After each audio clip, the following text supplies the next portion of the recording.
If we could start with your full name, please. My full name is Reuben M. Garcia. Can you spell that for me, please? Reuben, R-E-U-B-E-N, M, initial M, G-A-R-C-I-A, Garcia. When and where were you born? I was born in Santa Monica, California. And what's your birth date? California. And what is your birth date? For what? Your birthday. What day? What day oh, my birth date, April the 28th, 1924. Great. So how old does that make you currently? That makes me 93. I'll be 94 next April. And which branch of the military did you serve in? In the United States Navy. As a motor machinist mate. And... Which class? You know what? When I got out of the, I don't know what the hell class I was. I got out of the Navy and I just got my papers, and I don't think I ever looked at them. And to this date, I think they got them recorded there and that stuff. That maybe you can find it in there. But so what was your job as a machinist mate? Keeping the main engines on that submarine chaser, which were the aircraft radial type diesel engines, and the engines were stacked. We had two of them stacked, and then I was in charge of the diesel engines for power, the Buddha engines on board the ship for power, and for emergency pump to get pumps going, and anything connected with keeping that ship in operation, I was involved in, one way or the other, day and night. No matter if something was going wrong with it, hey, you didn't quit at 5 o'clock. If we had a problem with the diesel engine, something that was operational for the ship, you stayed with it till it was repaired. If you had to tear it completely apart and keep the other one running, you'd always have two engines, and you'd keep that ship operating. That was the thing. So day and night, no matter what, behind the big panel, it was electrical panel. There was enough room to put a life jacket, a couple of life jackets. And when you were repairing engines and everything, repairing day and night, going without any sleep, whenever you got real tired, you'd say that, hey, Chief, I got to take a nap. Get out, you go take a nap. So you'd go and you'd be gone for an hour, maybe an hour if you're lucky. And then when you got through, somebody else was pretty damn tired. So we just took turns taking naps, but there was always 2 or 3 guys, up to 10 guys, working on the operation of that ship. So the Navy really had us well trained, and of course we knew we were well trained. Now, which ships did you serve on? When I first went in the Navy, I went aboard a minesweeper. I went aboard the 115. And that minesweeper was stationed in Long Beach, and it was a training ship for minesweeping officers. We were training officers, and I was on a ship that was training me to be a trainer for the officers, and I was on that ship I think for 5 or 6 months, I guess. And I left that ship. I was transferred to a ship in San Francisco. I went all the way to San Francisco, and there was a young guy, Eddie Knapp, was transferred with me. We both went to San Francisco. When we got there, we found out that we were going to go aboard a fleet sweeper a fleet sweeper is now a big ship like a destroyer, and a lot of them are big as the destroyers. And I went aboard that ship. I was on that ship less than an hour, and the ship was getting ready to get underway. Where the hell it was going, I don't know. All I knew is Garcia RM 878-202-47, report to the quarterdeck immediately. I reported to the quarterdeck, and he said, "You got 1 hour, get your gear, pack up." I had just unpacked. I said, "What's happening?" He said, "Don't ask questions, just get ready to get the hell out of here." So the guys helped me. I was done in the engine room already when I went on the ship, working on the engines already. They put me to work immediately. Eddie sailed with that ship. I never even knew which ship it was, the number it was, nothing about it. All I knew was it was a fleet sweeper. The ones that sweep the harbors in all the islands, and during the invasions, we'd sweep before the fleet moved out of an area. You got those fleet sweepers out there sweeping day and night for 2 or 3 days before the fleet starts moving out. Looking for mines? Looking for mines, making sure there's none planted. We were looking for acoustic, contact, electric mines, contact, and any kind of a mine. So we had the equipment that I had already learned on the 115, such as I never even heard of the word. You're degaussing. One minesweeper will take one ship will degauss another ship to keep them from being hit by a contact mine, say, or an acoustic mine, and they would keep mines away from you when you're sweeping. But it didn't always work too good, because we lost a lot of minesweepers. That ship sailed. I never saw Eddie again, ever. I don't know where the hell he went, anything about him. Then they brought me all the way back from San Francisco to Long Beach again. And then it was when I went aboard the minesweeper, the subchaser, the SC-1003. That's the ship that I sailed on a convoy for Pearl Harbor and into the combat area. And what was the job of the subchaser? The job as a subchaser, well, for one thing, they use it for convoys. You'll be maybe, if a convoy leaves, say, San Francisco Bay, you got all kinds of ships. You got ships carrying food. You got ships carrying munitions, certain type of munitions. You got troops going to the combat area, and you're using like we were 20 miles ahead of the convoy. We were doing about 12 knots. The convoy was doing 5 knots, so we were zigzagging the whole time. 28 days between Long Beach and Pearl Harbor before we got there. 28 days. But we got all the ships there. The convoy made it. We would convoy big barges. I don't know if you ever... The barges they got are huge. You could put maybe 8 or 10 houses on one barge. Those carried torpedoes, munitions. You escorted munition cargo strictly. Yeah, you don't have to worry about them because the submarine's not going to mess around with a barge. They hit a mine, or they hit a torpedo, hit one of those damn things start blowing up by the carloads. So, and then we did convoy duty in the Pacific, all over the Pacific.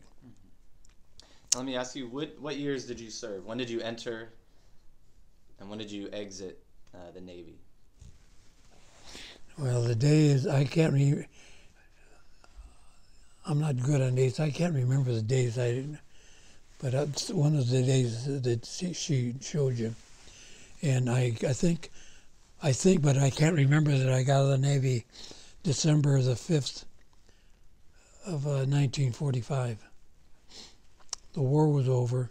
I was in, I returned back to the States on board that ship, the 1003, in, I think sometime around my birthday, April. And we were there, we were lost souls. We didn't have a home, we didn't have a ship, we didn't have a damn thing. But we had Pier 95 in Seattle, is where we could go and sleep and eat and everything else. And it was about,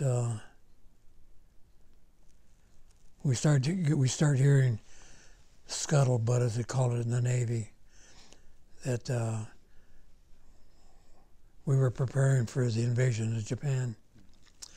And aircraft carriers and cruisers and destroyers, and they were all starting to come into different West Coast ports. And George's brother was transferred out of there before, and he went aboard the aircraft carrier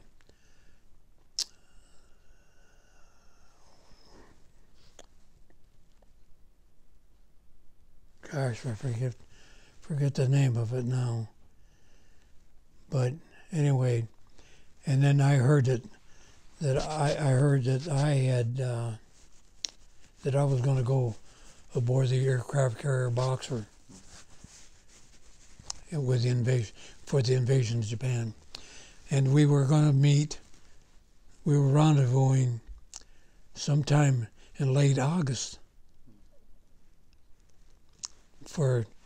to start softening Japan, and we were supposed to be hitting Japan day and night. God, you hear more crap, and you never really know what it is all about, because the Navy's really quiet about everything. The Navy's probably the most sacred of all the services. The Air Force, they let you know, they come a wing and a prayer and bomb the hell out of you. But the Navy does everything, like they don't announce that they're going to, Doolittle's going to fly off the Hornet and bomb Japan. Boy, if you hear that, boy, you're damn lucky. Somebody's really muffing the business. But anyway, then the war ends. So I'd like to ask you about growing up, your childhood, your family life growing up. I had a great life. So who were your parents? Tell me their names. My mother's name was Lorraine, and my father's name was Frank. And my dad's been dead 82 years. You lost him pretty early. I lost him when he was 37. And how old were you? I was a month from being 11. And how was that, losing your father? He had kind of a rheumatic heart thing. You know, something that today they save you. Yeah. They can, no problem. But then you got it, you've had it. How was it for you losing your father at such a young age? You know, I was such a young guy. I really don't remember too much about my life as a young guy, because I lost my dad so young. All I knew is that my mother raised us, and she did a damn good job. She raised 9 of us by herself, never remarried, took care of us, all of us. So how many brothers and sisters did you have? It was a total of 7 brothers total and 2 sisters. And where did you fall in line? I fell in line the fourth from the top. And how many of your brothers served during the war? I have a brother that served in the Marines during the war, World War II, in the Pacific, and served in China, and he served in about 4 or 5 invasions, the 4th Marine Division. So he was Iwo Jima, and He was in Iwo Jima, Saipan, Tinian. All of them. He was in almost every invasion we had. And my brother Joe, he was in 4 or 5 sea battles: Coral Sea, the Battle of Cape Esperance, Leyte Gulf. He was in 5 or 6 major sea battles, and he also took President Roosevelt in about 1940, the beginning of 1945. Roosevelt wanted to go through the Pacific, so there was a heavy cruiser Baltimore took the president around through the South Pacific, escorted with 6 destroyers, and they were moving at about 31 knots the whole time. No submarine would ever touch that ship. And but he was trapped below decks. You know what the weather deck is on a ship. The weather deck on the ship is the main deck. If you get hit by a ship, by a shell, and you don't have all those the deck secured from water rushing in, that ship will sink. He was aboard the Boise at the time, the San Francisco, the Vincennes, the Salt Lake City, the Northampton. The Boise sank 7 Japanese ships in 27 minutes. There's a story about the Boise. They were hit by a Japanese heavy cruiser.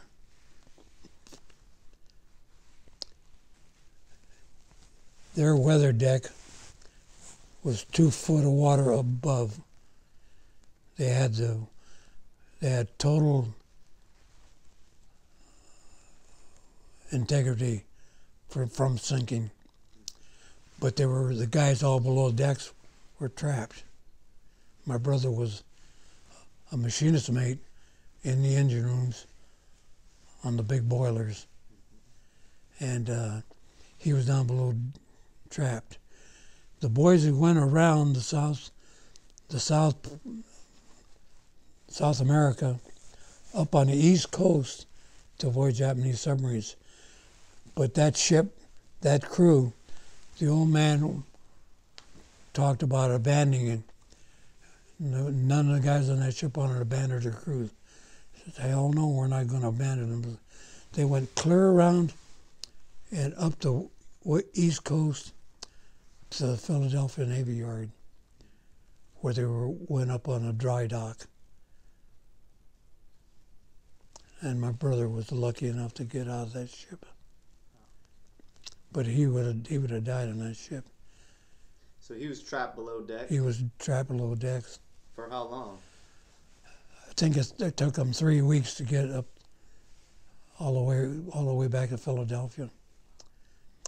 I don't know exactly, but I understand that there was a light cruiser that stayed with him the whole time to make sure everything was okay. And both of them came up on the East Coast. And did all of your brothers make it back from the war? The Marine made it back, died 7 years ago.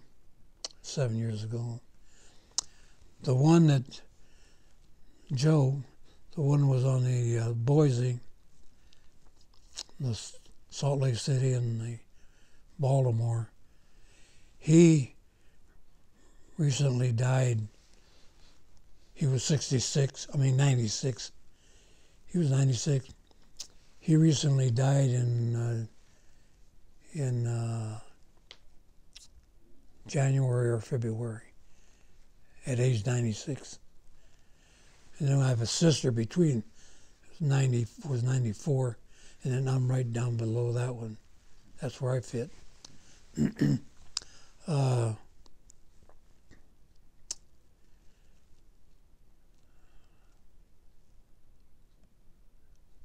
what I was going to say.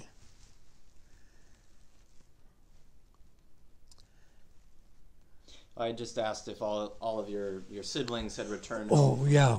Art came back. Joe came back. And Joe just recently, in the last month or two, was buried at sea. The Navy buried him at sea on board the Carl Vinson aircraft carrier when it was deploying back to the Iran waters. That was just, I got a letter about a month ago that he was given the full military honors on the Carl Vinson carrier. Now, growing up, were you and your siblings close? Were you Yes, they were very close. We've always been. My children are close. Our oldest son, Steve, was in that picture right there. He was 24 when he was killed. He had just got out of the Navy. That was 1943. He was killed in an automobile accident. I had Steve, Bob, my younger son, and my daughter, Susan. So 3 kids. You can tell, the way I was raised is the way we raised them. They're as close as, you can't believe it. My whole family is really, they hang together. That's good. So, I am so happy and so proud of my family. And they've all of them, starting way back from I can remember. I can't remember a hell of a lot. My wife says, "Don't you remember when you was 3 years old?" I said, "Hell no." I said, "I didn't remember. I'm lucky if I can remember when I was 90 years old." But I lose train of thought, and like I just Zach, I get the damnedest thing. I get summons to appear in court for jury duty, and I've gone about 2 or 3 times and gone on jury duty. And then in the last 5 or 6 years, I've gotten called 2 or 3 times again for jury duty. First, I can't hear worth a damn. My eyesight's not that good. I can't walk. I can't drive. And I just get another jury summons. Just with Tuesday, I received another summons. And I wanted so bad to just put on there deceased and send a damn thing back. There's no way in hell I can go anywhere. I haven't been out of this house except to go to the doctor 1 time a month. When I have to go to the doctor's unit, I never get out of this house. So food is brought in. My daughter, she makes sure. Hey, I said, "What am I going to wear?" Susan said, "Just 15 minutes before you got here." And she said, "What do you want to wear, Dad?" I said, "Honey, just get something. I don't care what you get." I had those elastic type, sports thing that I had on. And I said, the guy that's coming doesn't care what the hell I'm dressed with. And she says, but your mother, your wife does. Your wife wants you to look nice. I said, okay. I said, all right, honey, so do it. I said, what are you going to do? I said, you better find something for me to wear because I don't care. So I just took my sports stuff off, and she had helped me get a pair of pants on, because that's another thing. Trying to get dressed is really, I can fall so easy when I'm putting clothes on, and she got this shirt and buttoned it all up. If we go somewhere, she has to help me dress all the time. I had a stroke in April, and I couldn't move my arm, and I was in the hospital for, gosh, I don't know, almost a month in Northridge Hospital. And my daughter was there. She always come to help me get dressed for the couple of days that I couldn't feed myself. When a nurse wasn't feeding me, she was there to feed me. And it's, what more can you ask?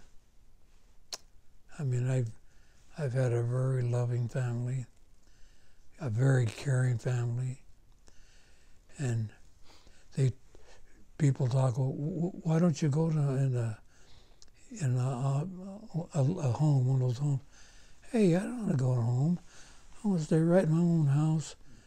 When I die, this house goes to the kids. We own 2 houses. Susan's got one, own them. We own this one. Hey, I'm not going to blow everything. Whatever they want to do, that's theirs. When I'm gone, what the hell? I have nothing more to say. Now, can you talk about growing up during the Great Depression? Yeah. You know what? I was so damn young, naive, not into it, that I didn't even know it was a depression going. I don't remember. I don't remember doing without anything. My mom took care of us. Now, did your mom did she have to work? She raised 9 children. She raised us. No, she was a stay-at-home mom. She took care of us at home. She stayed there at home with us. Now I'm sure that my dad left part of insurance, and the state had to help. Do I know? No, I don't know anything about it. Now, did you and your siblings eventually have to start working at an early age? Oh yeah, at an early age. I was working. I can remember when I was working at a market full of Japanese people, and I noticed when I was 10 or 12, 11, 8, maybe 8, 9 or 10. I learned Japanese through them, and I could speak Japanese and understand Japanese. But I didn't let the Navy know that. I didn't want to be these almost monthly. I could see that several people were gone, but did I realize that they were preparing for a war with us? Never had an inkling. Not an inkling. No, I was very fortunate enough that everybody took care of me, and that I never had to suffer. So what was one of the earliest jobs that you had? I worked in a market on Saturday and Sunday in the vegetable department, and I worked just before I went in the Navy. I worked for the Southern Counties gas company in Santa Monica.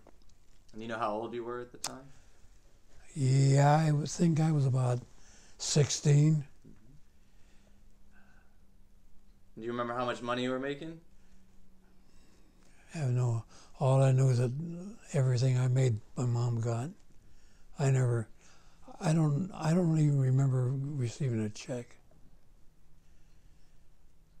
And when I was in the Navy, I sent almost everything I got, my pay, I sent it home to my mom. I never have it. I never had $1 or $2 on board that ship. The hell, where was I going to go with it? So I just sent everything back home. Now, did you end up graduating high school? No, I quit high school when the war broke out. Everybody in high school was quitting. The war was on. There were so many guys enlisting, trying to get in the service was next to pulling hen teeth. I mean, you go down there and there'd be 2,000, 3,000 guys recruiting. What grade did you leave high school? I think it was the 12th. And so I'm self-educated. I took classes when I got back at UCLA. I got teaching credentials through UCLA to teach adult education. And I taught, later on I was in the piping trades for 64 years. And I taught school, plumbing school, all kinds, drawings. I taught detailed drawings, self-educated. And I taught a lot of guys that came out of the service the same way. They never had an education. And I taught them the plumbing trade. Everything had to go in it for 30 years. Now, do you remember the day that Pearl Harbor was attacked? Do you Oh, remember yeah. where you were? Oh, yeah. Yeah, I remember Pearl Harbor just clear as day. Where were you when you found out? I was at home, and I heard Pearl Harbor had been attacked, and the first thing I thought about was my two brothers. I've wondered where Joe was in Cavite when the war broke out. When the Japanese invaded the Philippines, the Boise, the ship he was on, the Boise towed 5 submarines that had been being repaired in Cavite. And they were towed to Surabaya, Java, where Australian tugs took them under tow and towed them to Australia, where they were repaired and put into service. The 1 or 2 of the submarines had been loaded up with all the gold that MacArthur had in the Philippines. So all that money was saved. It was sent to Australia. Yeah, I remember vividly. And how did that make you feel, knowing that our country was being attacked? When I knew that my brother was in China, I was really worried, because he was there when they sank the when the Japanese sank the gunship Panay. You ever hear of the Panay? It was sank in the Yangtze River. We had a friend that lived right directly across the street from us. I went to school with his sister, and he was on the Panay. So I was worried about him. His sister, Danelda Adams, his name was Adams. And I'd find out that he was okay. I knew, but I was worried about my brother when the war broke out, because I was afraid that the Japanese would take him prisoners and all that. Zach, talk about being afraid of things. The only thing I worried about when I was in the service that came to mind periodically is when we had lifeboat drills. I always figured you have lifeboat drills in case you're hit by a ship, unless you're sunk by an aircraft or something like that. So what do? You're assigned to either a life raft or a lifeboat. The next thing that comes to your mind is being taken prisoner. Taken prisoners of war. Or like we heard all the time, what the Japanese were, when they sink a ship, they machine gun everybody in the water. That would have been okay with me, rather than going to prison camp. My duties I had a life raft, 8 guys on that life raft, and I was in charge of the life raft. And everybody on the ship knew how I felt.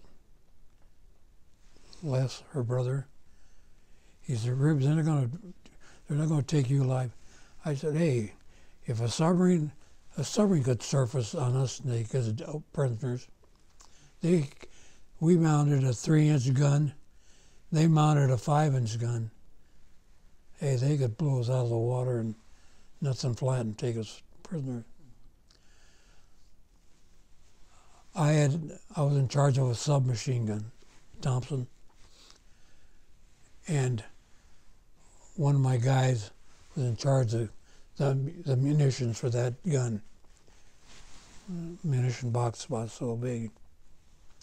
So if we were sunk or going to be taken prisoners, or we were in our life raft, my duty was to save my guys, save their lives if possible, whatever. And they all knew how I felt. I said, "Hey, the minute I start firing, all you guys with sidearms or whatever, you better start using them." I said, "Because they're not going to take me prisoner." And I said, "They're going to play hell taking prisoners. But I'll tell you one thing, I'm going to take as many of them guys that I can before they get me." So that was probably one of the things that I thought most about. And I'd hear about the prisoners that were being taken in the invasions and all that, the islands and everything. And I always concerned myself that my brother, Art, would be taken prisoner. And I didn't worry too much about Joe. The only thing I worried about Joe is that he would get in a sea battle and get sunk and get lost at sea. But other than that, and the other thing, I know I had a job to do. I'm going to do my job, and I know they're going to do their job. And what more can I say? Now let me ask you, how long was it after the attack on Pearl Harbor that you went and signed up for the Navy? What was that? When did you sign up for the Navy? You know, I can't remember those dates anymore. Mm-hmm. Do you know about how long it was after the war had started? Oh yeah, I would say less than a year. Mm-hmm. They didn't. I don't think they took me then. I can't remember when exactly they took me. Right. But you mentioned earlier that they turned you away initially. Yeah, right. Can you tell me about that? Well, because I had a brother in the service already, 2 of them, that was one thing that they didn't want to take me for. But the date that I signed up for it, all I know is that when I signed up the first time, my mom wouldn't sign for me to go. I wasn't even 17 yet. She didn't want you to leave. She didn't want me to go. She didn't want me to go at all. But I knew damn well that, hey, it's my country. It's people I love that live here, and I don't want some country invading our country and taking over and doing with us what they wanted to do. They're going to have to do it over my dead body. How else can you explain it? It's perfect. So after they turned you away, do you remember how you felt after that? Were you discouraged? Yeah, I was really miffed, because the only thing I knew is another reason that they didn't take a lot of us right away is because where the hell are they going to put us? We didn't have any ships. The Japanese sank damn near our fleet. That's why I was on such a small ship. We didn't have... I was in the Navy before the ship that I was on was commissioned. The ship that I was commissioned on, the 1003, it was still a Coast Guard ship. The Navy took it from the Coast Guard to use them for convoy and for submarine, anti-submarine duty. And the ship you were on, what was it made of? Wood. It was originally it was a Navy patrol ship. I mean, a Coast Guard patrol ship. That was the same kind that we got right now. Only now we got iron ships, made of steel. They don't have the little dinky ships that they used to have. They got ships now that could have a war. They could go to war. You know about how big it was and how many men were on board? Yeah, 110 foot. Have you any idea how 110 foot is? Our ship wasn't any longer than from here to that wall back there. And how many men were on board? 28, including officers.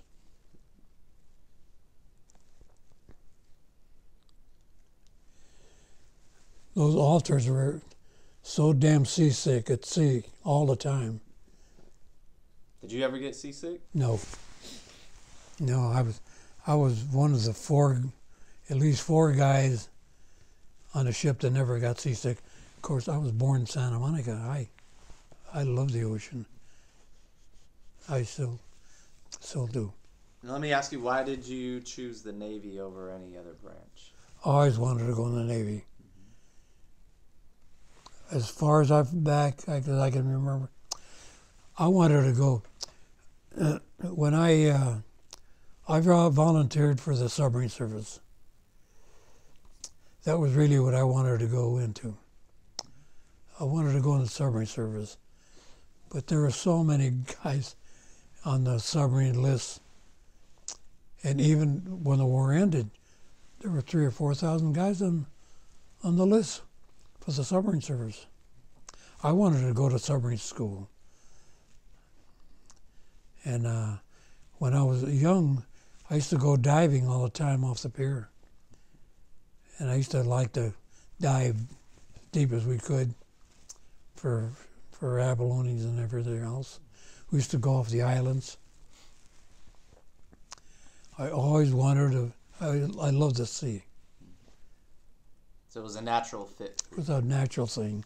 And not only that, but it was something that you're born with it. Let me ask you, where'd you go for your basic training? To San Diego.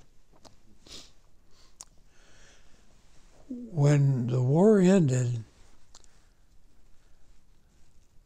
before I went in the service, there was a Santa Monica police officer. His name was Robert Clark, motorcycle cop. And an officer named McLean, motorcycle cop officer. I knew quite a few police officers, but I knew many, many lifeguards. I knew Fred Bleeker, the captain of the lifeguards back in 1940. And I knew Bill Bridgman was going to UCLA. He broke the sound barrier in the Sky Ray. He was a Santa Monica lifeguard.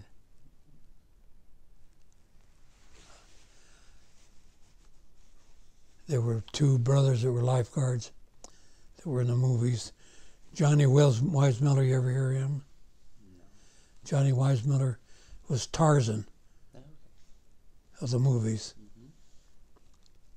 He taught us, all his kids how to swim.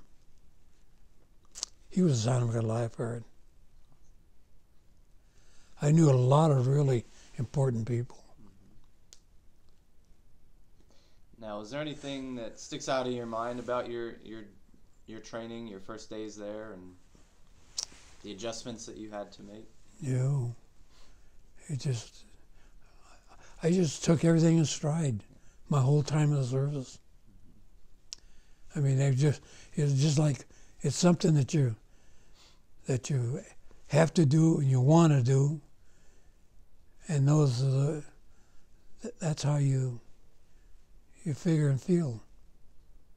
Now, did you? I'm assuming you didn't know which theater you'd be sent to initially, whether it would be the Pacific or over in Europe. Did you have a preference? Did you? No. You just wanted to. You went in the Navy. You went in the Navy. You went in the Pacific. You didn't pick and choose. They say you're going in the Navy. I was signed up for the Navy. They could have very well put me in the Marine Corps, and I would have been a Marine, and I would have gone on all those invasions. But I would have gone. I wouldn't have questioned whatever the officers thought I was best qualified for. You take those GET tests, qualification tests, what you're suited for. Hey, they say I was mechanically inclined. Hey, we need you in the Navy. We got a lot of equipment. So they put you where they saw fit. Yeah, where they saw fit. Now, once you were aboard the Sub Chaser, you guys said it took you almost a month to get from the U.S. to Pearl Hawaii, Harbor. Pearl Harbor. You guys were escorting a convoy of how many ships? You remember? Yeah, I can remember. If I remember right, there was about 300 or something.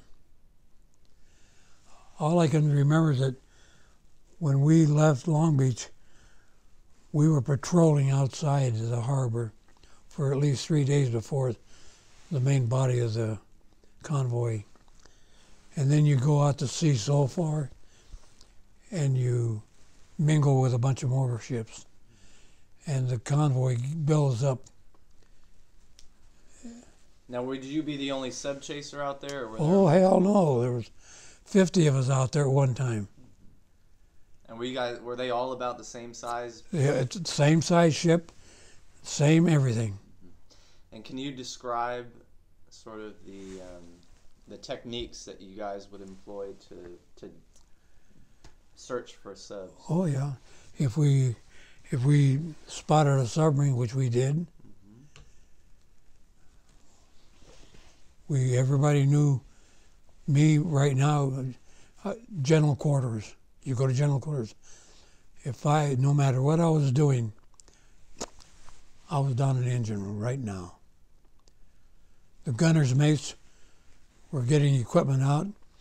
They were getting depth charges ready to depth charge the submarine. The guys that were clued in on the K guns, the ones that shot the depth charges over the side, you knew everything you had to do when general quarters sounded. You knew that you had to grab your hat. You knew that you had to get your life jacket. and you knew you have to report to a certain area, and then you knew you better get your butt right there and be there. And what instruments would they use to search and detect and discover the submarines? Oh, we had sound gears. We had gear on the ship that would pick up the motor engines of a submarine, or if their radio had been using a radio, we could pick up. We had all kinds. The Navy is probably one of the most sophisticated enemy finding outfits that you ever had. And did you guys encounter any submarines on that initial? We encountered one submarine at night, surfaced at night about 2 o'clock in the morning. One that I can remember, I understand we had 3 or 4 of them that we encountered, but I don't remember all of them. But that one submarine, it was so close that the old man ordered rig ship for crash, and we were that close that we were going to ram it instead of firing shells, figuring we hit it, we'd damage it, it would go down. Instead of that, it screwed our ship, and it broke one of the shafts off our ship. So we were traveling on half speed, and the other shaft was not healthy. So we almost did ourselves in. And if that submarine surfaced later on, they could have taken us prisoners. And was this on your initial convoy, or was this a separate occasion? Oh no, this is later on into the war, when the war was progressing, when more ships and more submarines and Japan was launching more ships, more submarines and everything. And like I've said before, everything in the Navy, we couldn't take pictures on a ship. You couldn't take, if you took a camera like this, they took it away from you. Anything that was secret in the Navy, you couldn't photograph it, especially in the on a minesweeper. We had stuff on a minesweeper that no country had ever had. And if you went aboard a minesweeper, when they filmed that picture minesweeper, they filmed that aboard the 120, one of our sister ships in Long Beach. And they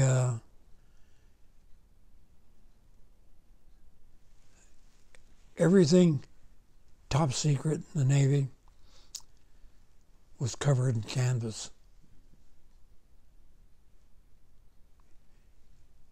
And the ship's skipper can make a decision whether to let a movie crew come on your ship.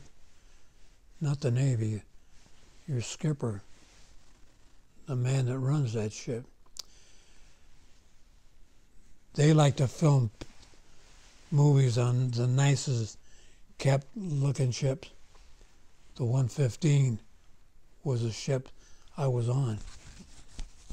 And they insisted they were going to photograph on the 115. We were the training ship, one of the training ships for officers.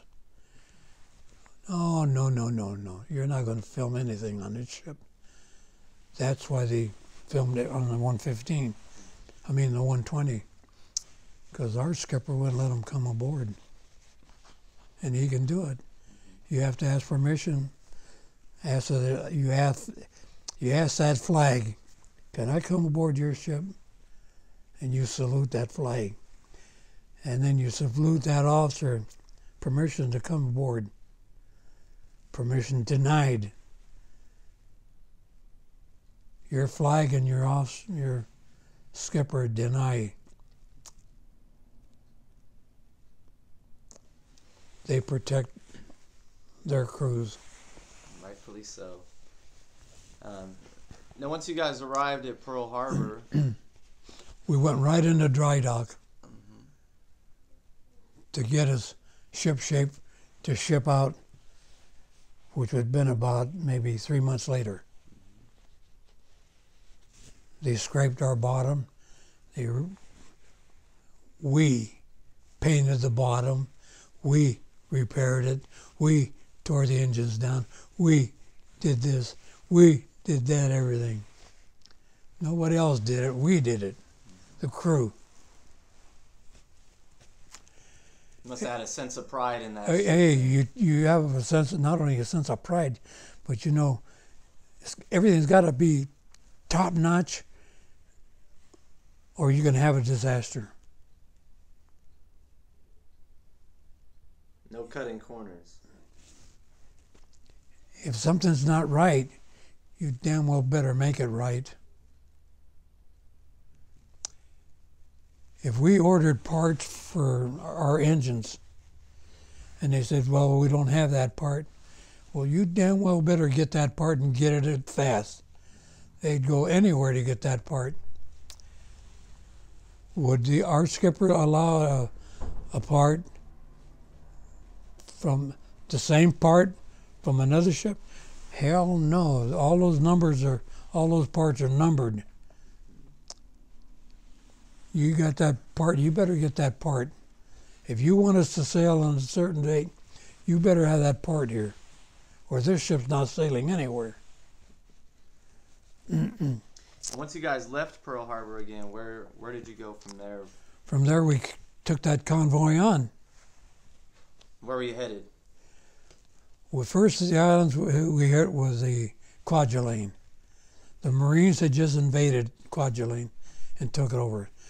And then I find out later on, my brother had been on Kwajalein. That was the first island that they invaded, Kwajalein.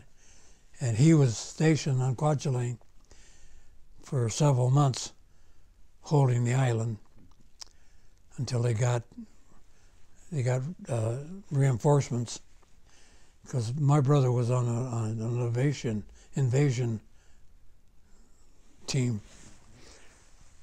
So I find out that the 4th Marines had just left.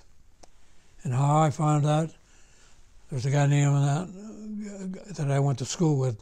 His name was Jack Wilson. And he was a CB.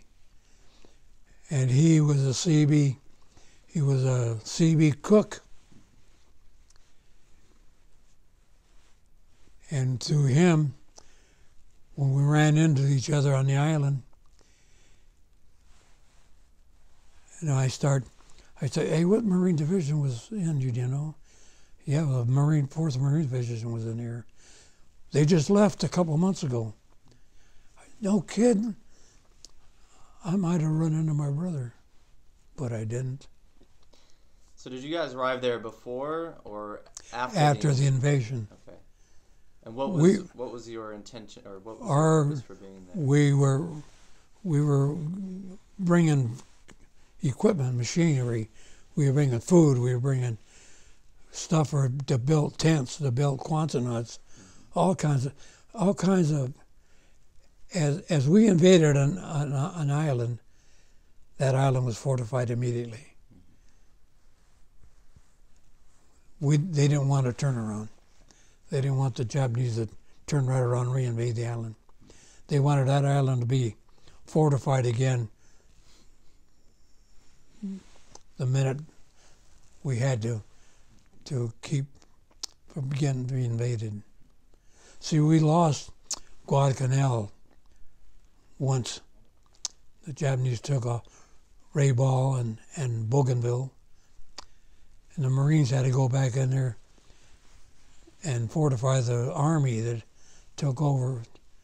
They didn't put enough guys on the island, so they lost it, so they had to go back and reinvade it, and they did. And that was part of the 4th and the 1st Marine Division. So I know my brother was there. And for you guys, did you encounter any subs in that instance? No, not in there, in that area. No. And while they were fortifying the island, was your job to patrol? Yeah, patrol any island. We right away we put full patrol on that island, and we made sure nobody came in there. You know, it's like a merry-go-round. You invade, you took over, you killed everybody on the island, you took prisoners, however, and while you're doing that, ships are headed to you right now to fortify you. You've got convoys coming in with ammunition, aircraft parts, you name it. They kept the islands fortified with ammunition and made sure that they had the stuff to fight with. And about how long were you guys patrolling off the shores of Kwajalein? Oh, constantly. But for how many days until? Oh, depending on what was scheduled. Mm-hmm. We might be scheduled, like I say, you never know where the hell you're going in the Navy. You go where you go. For instance, we could have been there, as I remember, we could have been in Kwajalein for about 3 months before we were moved out. We went to Kwajalein, and from Kwajalein we went to Anahuac, which was a Navy staging base. That's where the flagship was, the Wahoo, the flagship Wahoo, a big, huge ship. And that's the ship that had the admiral. He's the he's the one with all the balls. He's the one that made it. Anything big came through Wahoo, the admiral on Wahoo. And I went before him for fighting on a ship one time, about 1944 sometime. What'd you get into a fight for? Me and a gunner's mate got in a fight over it, and we had to go before him, and the gunner's mate that I fought was 6'4", and we really had a bloody fight, I'll tell you. But anyway, we were court-martialed for it. We had a deck court, and you never want a deck court in the Navy. You get a deck court, it stays in your service record. So I applied for a summary court-martial because I felt that this gunner's mate, what he did, he goosed me. And when he did, I turned right around and broke his nose for him. Needless to tell you, Zach, I was an ornery little bastard when I was young, and I didn't take any crap from anybody. We'd go before this Mustang, 32 years in the Navy, admiral, all the gold on his hat, his uniforms, all corroded. And they said, boy, when you go before him, you're really going to know about it. Go aboard that ship. He looked at me and he said, what happened? And I said, in short, sir, he goosed me. I took offense to it. I broke his nose. Oh.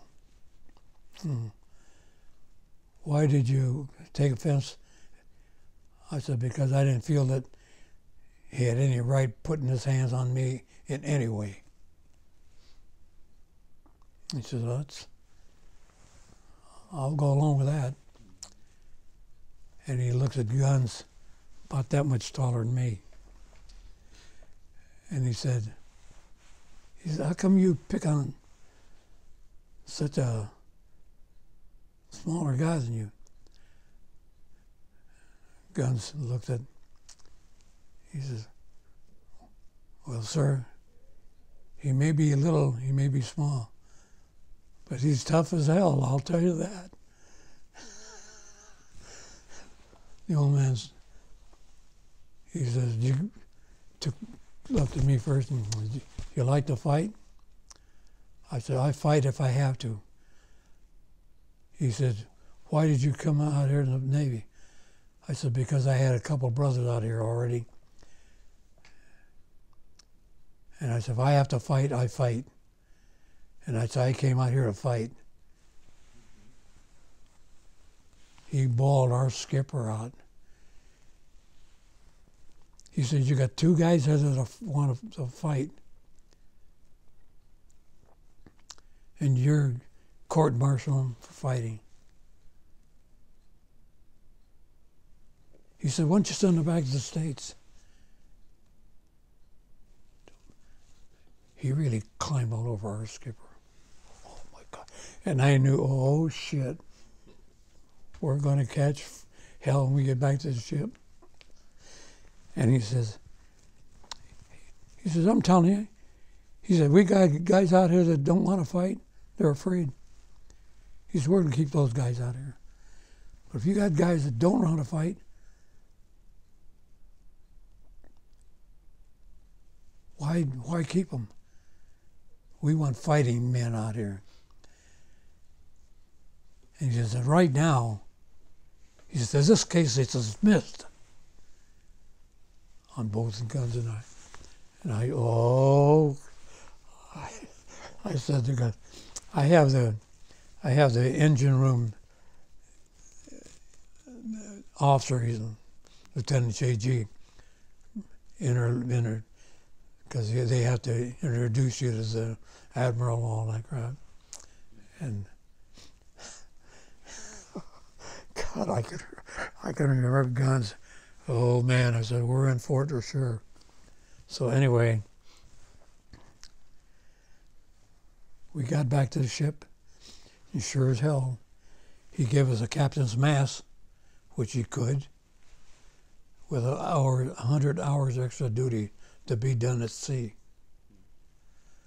So when that ship was moving at sea anywhere in the convoy, we were on the weather deck. Couldn't do nothing in the engine room. Guns couldn't do anything with ammunition or guns or anything else. we had to paint, scrape steel bars, and repaint them and all that. 100 hours of extra duty we got. Did you guys get along after that? Oh yeah, Guns and we got along all the time. On the ship we got along good. But it's just one of those spontaneous things that, things go along and all of a sudden something like that happens and you're just not going to take it. Like we had 3 guys from Texas that all the time that all they could do is talk about Texas.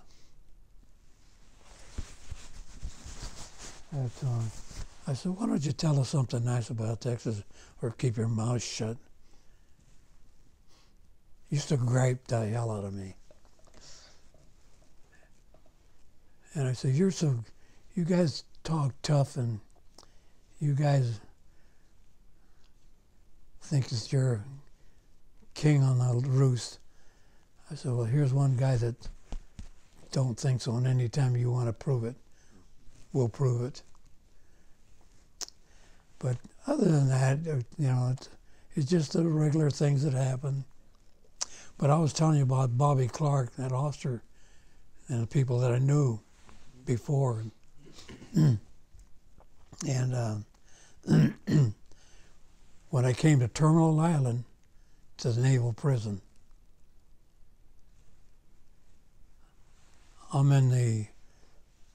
there's 15 of us lined up, and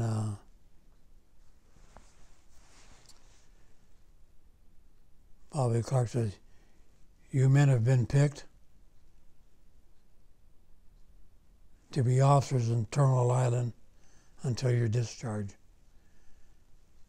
And I said, want to be an officer in Turtle Island.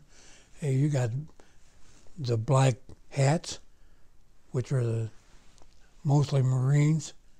Some of them are not only killers, but I mean real bad guys. I said, well, what the hell? I don't want to be in charge of a real bad guy. You know, so Bob Clark, he looks down the list and sees Reuben Garcia. And Garcia stepped forward. I stepped forward. He said, where are you from?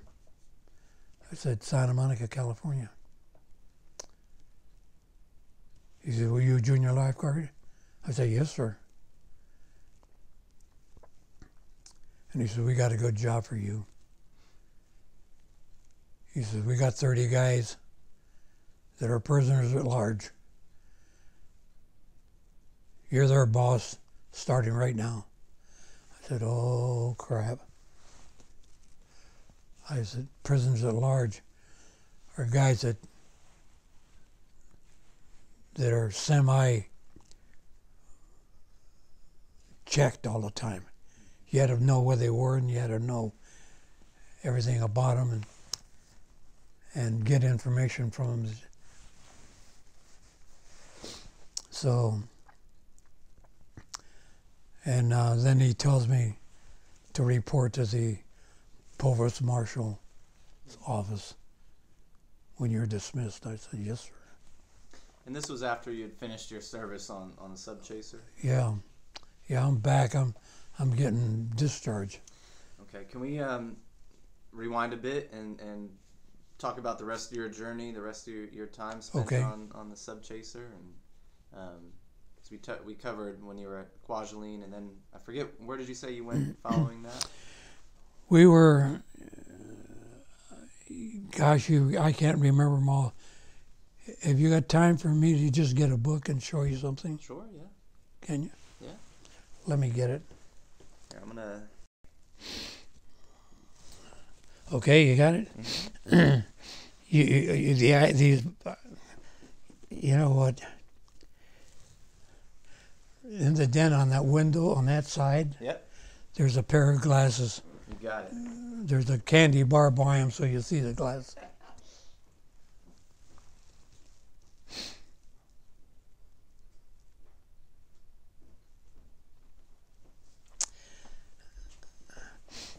My eyes have gone to hell. Oh, yeah, this is better. Okay.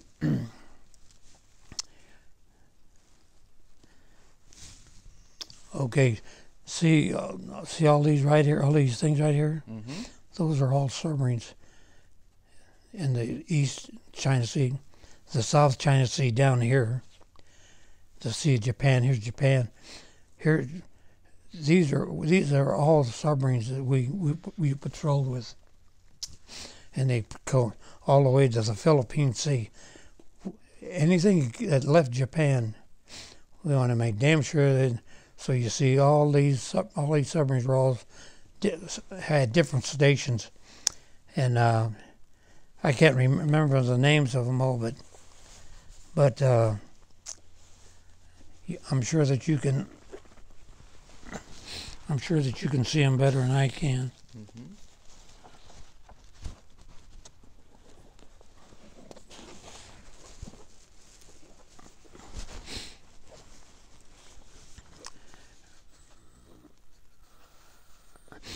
By the way, 52 of these submarines you see right here never made it back home. 52 of our submarines were lost. See, this is the dates there, June the 20th, 24th, 1944. Now, we're getting pretty close to Japan then. Mm-hmm. And we got, but what I really wanted to show you is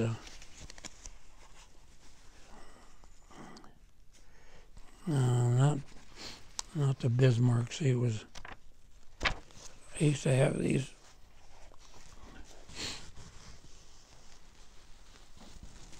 This one here will come out more. And this South China Sea right there. You can see all these submarines that are in there. Mm-hmm. This is a different area now. And all these marks that you see, they're all patrolling this. This is a vast ocean, right? Yep. And you got, I'm trying to find out.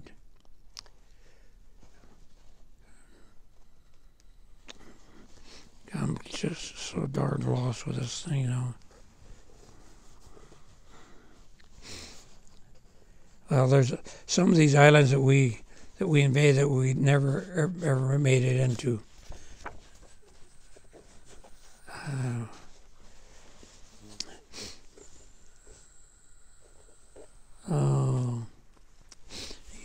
You remember hearing about the warder, the destroyer warder? I don't know. The warder is 1944. The warder was a destroyer that sank the first Japanese submarine. Okay. And it's the full story of the war is in this book. In the South Pacific. Interesting.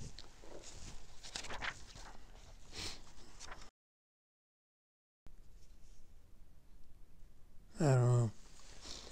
So let's get back to the. Yeah, so I'd like to talk about, I guess, the rest of your time on the Sub Chaser and the rest of your experiences, patrols, encounters. Well, gosh, there's so many things that happen out there. One of the things that I remember so good is catching that tuna. I mean, that was something else. And, we caught many sharks. So you guys would go fishing when you were out at sea, as well as when you were in port? Not at sea, because you never know when the radio sounds off or you get a message or something. You got to be ready to move right now. So it's mainly when you were in port that you guys when you're in port, and you're going to be there for a couple of days for repairs. Tell me about the tuna that you guys caught again. It was a one big tuna, and it was really a good tuna. How big was it? I would say he's about 6 foot long, and probably about that big around. You know how much he weighed? Yeah, I would say he weighed over 100, but maybe 100, 150 pounds. Big, a big fish. And how long did it take to reel him in? You know what? I go back and it was hours.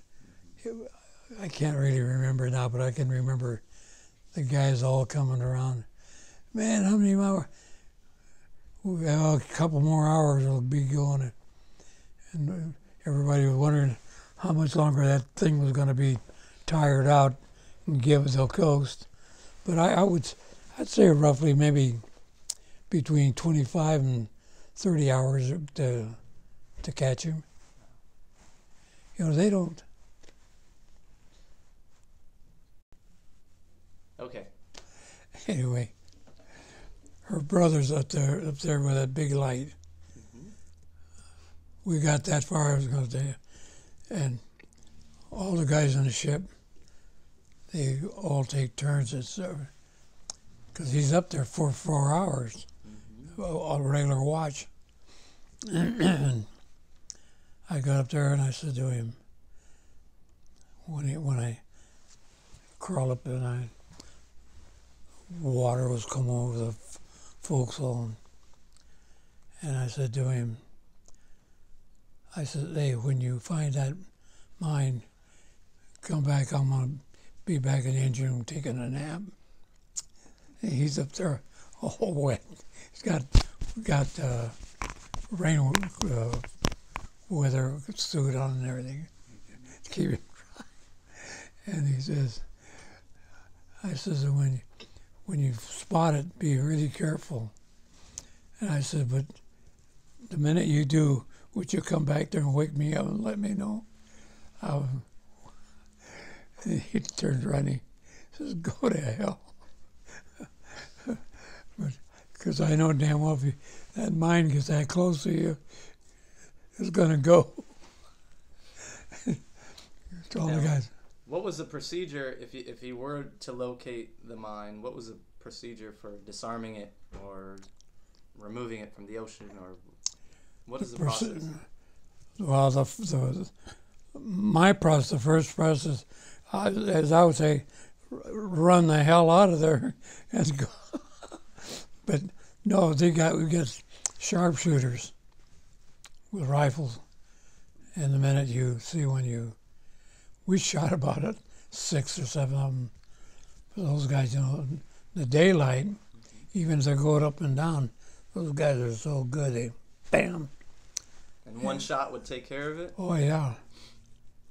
Yeah, once you get the prongs, and they kind of just suck to your ship. So the ones with the prongs, your ship touches one of the prongs, it goes. And the other one that then the contact is the one that just you run into. And of course, when that happens, that's it. But the regular procedure is to blow them up. And they would mainly float on the surface? About halfway. It all depends. Some of them are almost as big as round as this. One like that will sink a battleship. And can you describe the explosion that one would cause? Oh yeah, the explosion will blow a hole right in the bottom of a ship, the side of the ship. And I saw a lot of the ships that were hit by gunfire and hit by munitions, stuff like that, and nasty holes. Did you hear just the one that we had 2 ships that crashed in each other? Yeah. That happens all the time. You'd be surprised at a big damned ocean, and they run into each other, or an airplane, 2 airplanes in the air, and all that space, and they run into each other. Doesn't seem possible, does it? It doesn't. But it happens. Hopefully not too often. I said hopefully not too often.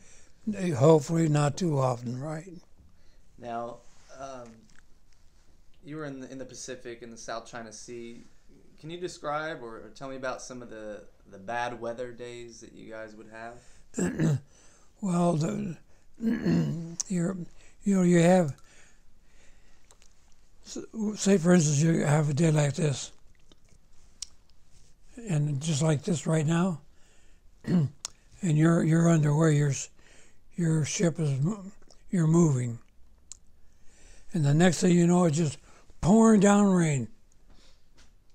You run into a rain squall.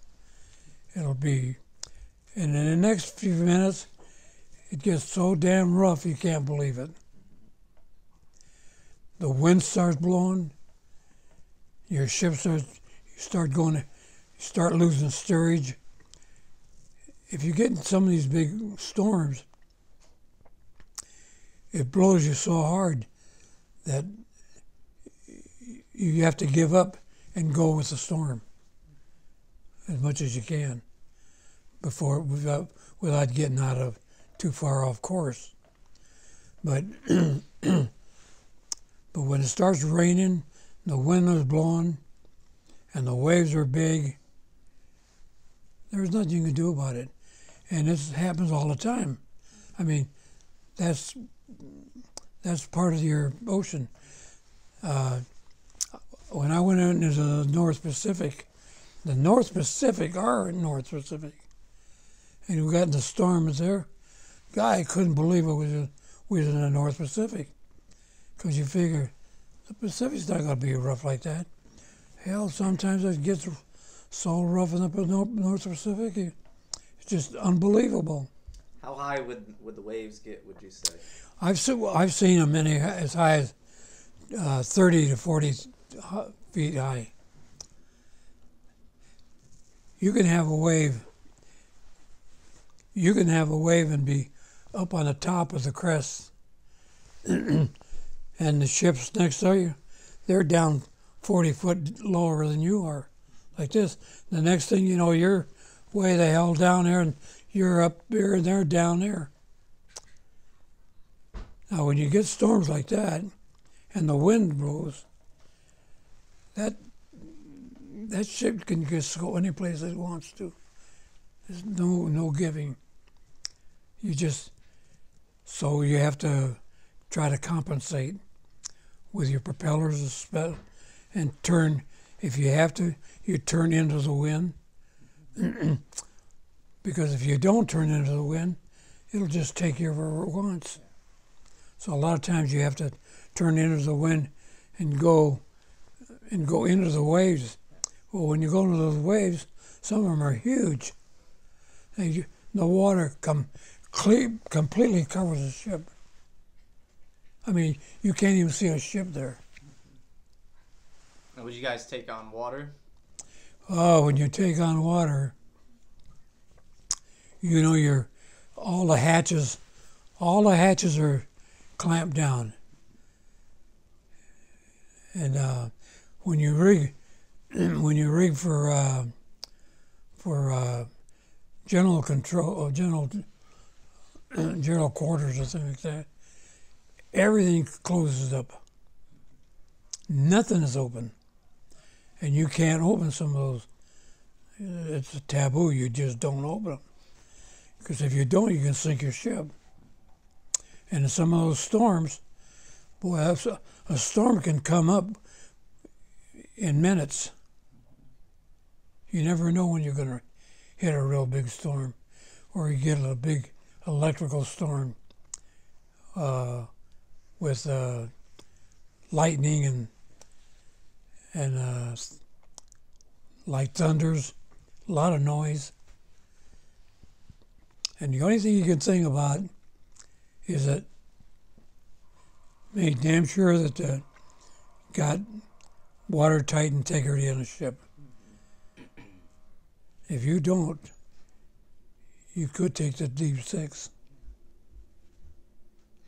Now, you'd mentioned there was a few instances where you guys had encountered enemy submarines, and you had we had talked about the one instance when you had left the U.S. initially.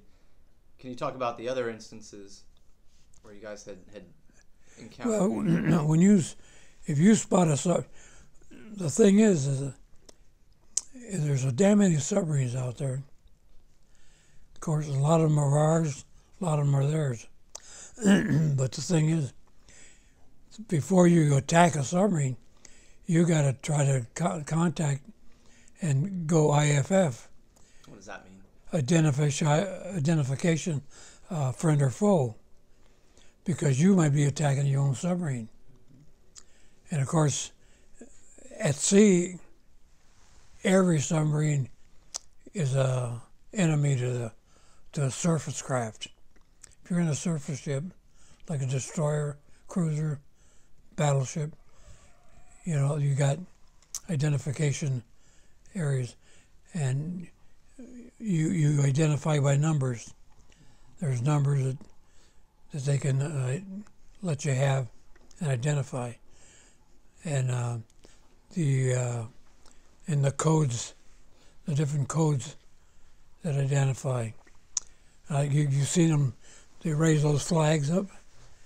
If a submarine's way the hell down out there, and they identify as friend or foe, they can send flags up right away and let you know that they're friendly. Mm-hmm. But it also can happen if you, when you identify the friend or foe, you don't take that chance. You submerge and try to get in a position where they can't pick you up again. Mm-hmm. But it happens.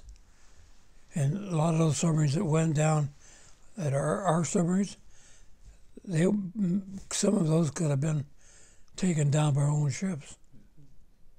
So you never know. Did you guys encounter any enemy subs? We encountered. Oh yeah, we saw several submarines from different times. But by the time you spot them and you get on their way to where they are, and they start moving away from you, they're long gone. So you never get to them. But the only thing you can do is when you get to the area with your sound gear and everything, picking up sounds and everything, you may pick up motor noses or something like that, and then you can attack. But if they're so far away, by the time you get to the area where they disappeared, see, underwater they can't move too fast. On the surface, a submarine can move 18 to 20 knots, 21 knots. So on the surface, for instance, if they spot a convoy and the convoy is moving north, and the submarine is on the west side of you, that submarine, and sees you going north, that submarine won't go towards you. I mean, that patrol craft won't go over you. It'll change course and go with the submarine, so that you're both moving at the same distance, the same way. And then at a certain point, then you turn so that you try to intersect. So, but if the skipper is smart, the submarine skipper, he'll go so far and change course. And if you don't have a good soundman, and he doesn't, you may think that you're going into collision course. He'll be moving away from you, and you lose him. You lose him completely. Well, that's what happens with submarines. That's how you lose them. But you always try to head in the same position that they were in, and a lot of times you miss. Yeah. Now, did you guys ever find yourself under attack? We never. Well, all the time I was there, I never had a submarine attack us. Although I don't doubt that many submarines had us in their sights, but didn't want to give their position away. Because to sink a battleship, as opposed to sinking a submarine, you let the submarine go, and you'll keep tags of the battleship. But you weren't necessarily a prime target. Right. So if we're in the area and they pick up a battleship, they're sure as hell not going to do anything to that battleship if they know that we're in an area of submarine detection, because we might just pick it up. So if the submarine is hunting you down, what is he going to do? He's going to back off. He's not going to take a chance of giving his position away when he figures that battleship will pick it up again maybe. And if we do, be a better chance of sinking it at that time than before. I mean, strategy in submarine and battles, surface craft is really, really technical. They do a lot of calculations. What if? And they'd rather lose a quarry and pick up 6. Now, are there any other instances from your time over there overseas that stick out in your mind that we haven't talked about yet? I think we covered just about everything that I can really remember. Everything that I've talked about it are things that happened to us personally, and probably you can talk to another guy that was on a submarine chaser, and he can come up with his scenario may be much different than ours. Depends on the area that he's in. If he's in the South China Sea, he's going to run into things. If you're in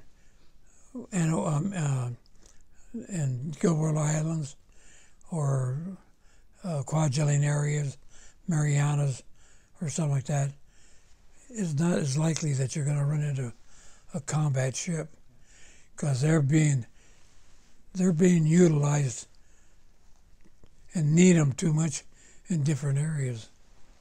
Now, where were you when you got word that the war had ended? In Seattle, Washington. So you'd made it back stateside. I'd already made it back. I already made it back, and I was getting ready to be reassigned. Do you know where you were going to be reassigned? All I was waiting for is for the invasion of Japan, which is very evident at that time. And the talk was that the invasion of Japan, the talk at that time that we get from the scuttlebutt says it'd be over a million sailors would die in the invasion of Japan. Now, how did you feel once you learned that the war was over? Hey, I was so damn happy. Everybody in town was hugging and kissing, and I was glad I was back home at the time. So, but you know, it's if you could just remember all the things that happened during the time that you were in combat areas, or because I don't care if you're in combat area or in a regular, very calm area. There's almost anything can happen. There's no guessing on that. I mean, you can have an explosion in your ship. You can have a huge fire, or a ship near you can be in trouble. And never really thinking about it, because you're always thinking that your combat ships and ships that should be in those areas, anything can happen to them at any time. There's no guessing. Now, how would you say that your time in the service prepared you for life afterwards, or how it shaped your life afterwards? Well, for one thing, I'm happy that I went in, and I'm happy that I contributed what I contributed, even though I know what the hell I did.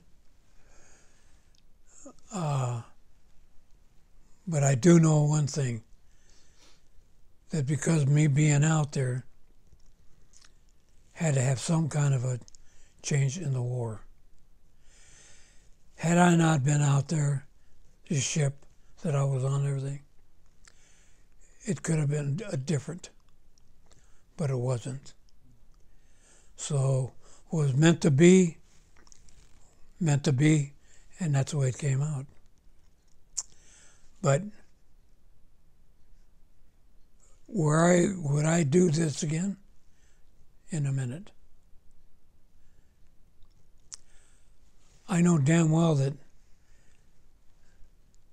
I can't go to sea again in case of war. But I know damn well that I can be a crew on an aircraft and be a tail gunner or side gunner, or be able to navigate or something like that. Would I do it again? You damn right, in a minute. In a minute. At my age, I would do it right now, even if they had to carry me aboard, yeah, hell yes, I would do it. I mean, that's how much this country means to me. In other words, I'm ready to give my life for this country, as I am ready to give my life for my family. Now, if there was anything that you could say to those men who never made it back home to their families, what would you say to them? I would say to those guys, a job well done. You went, you tried, you carried your part of fighting for your country, and you were just one of those unluckies. But rest assured that you will never be found. You will never be forgotten. Because I'll take my hat off to any of those guys that gave me their lives to the guy that didn't want to go to war or didn't want to participate in a war for one reason or the other. And how important do you think it is for the generation of today and the future generations to know the sacrifices that were made?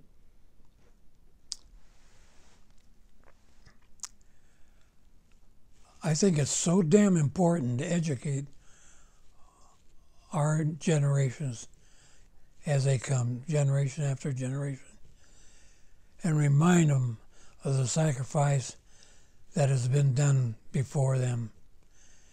And that if they want to have the life and living that the past generations have, you better be prepared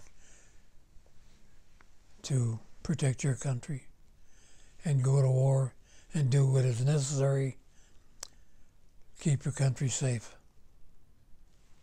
That's it.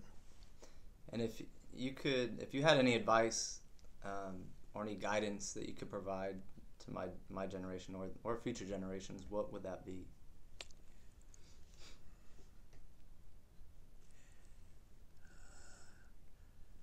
You know, it's so darn hard to think about something like that because everybody thinks so damn different. Everybody,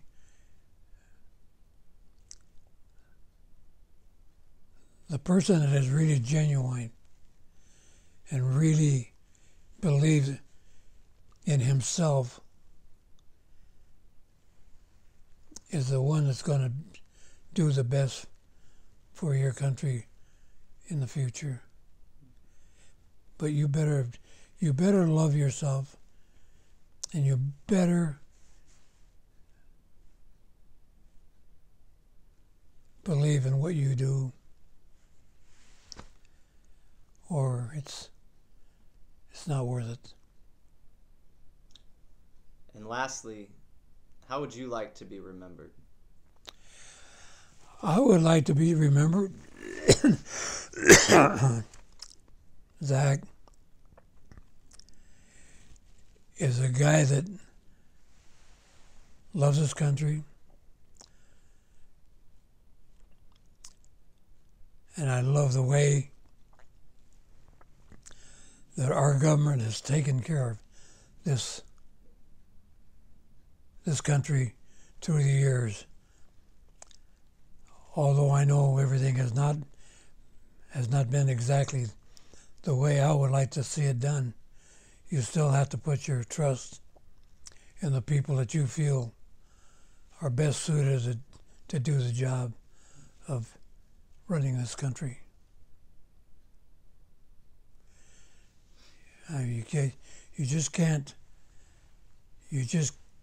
We got a president right now that is in one hell of a turmoil. I would never turn my back on that president. He's my president. Right or wrong, he's my president. If he's doing good, to me, he's doing all right. Yeah, there's a lot of things that I don't agree with, but because I don't agree with him doesn't mean that he's a bad person. And all these people that think that disagree with him and cause all these ruckuses in all the cities in the United States, I think they're wrong. I think they should wait out the time, and then if he is not what you want, vote him out. But to bad talk him and talk nasty about him and his family, that's wrong. It's just not right. Well, I want to thank you very much. Zach, I thank you for even spending 5 minutes with me. It really, the times you spent with me, I will always cherish. I'll always remember this day. It's been an honor. And I want to let you know that I feel that you're doing one hell of a lot of good for our country,